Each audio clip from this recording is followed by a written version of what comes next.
একখান কথা কই, যদি কিছু মনে না করেন। এই যে কালীঘাটের যুবরাজ বা এই পশ্চিমবাংলার যুবরাজ, এই যুবরাজের বাবা নিশ্চয়ই রাজা ছিল, মা নিশ্চয়ই রানী ছিল।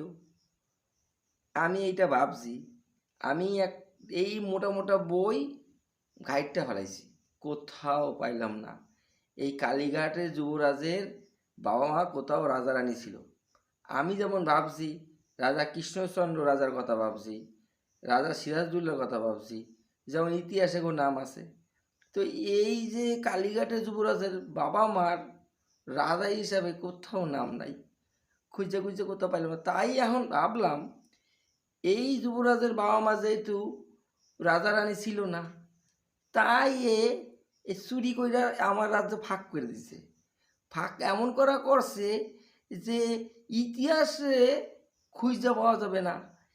আমি যেটা ভাবতেছি, এই যুবরাজরে ওই যখন রাজা রাজা আমাকে দেশ দিয়ে চলে গেছে, ভুল কইরা এই কালীঘাটের যুবরাজে ফেলাই দিয়ে গেছে। এই জন্যই এই যুবরাজ এই চুরি কইরা ফাঁক করে দিল রাজ্যটা একেবারে।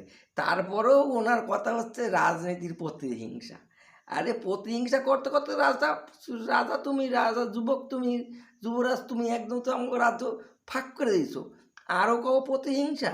হ্যাঁ, আজকে তোমার তো ওই যে আমতলায় কোথায় তোমার বিল্ডিং ছিল, ভাঙ্গা গুড়া দিছে। আর এরপরও তুমি চুরি করবা?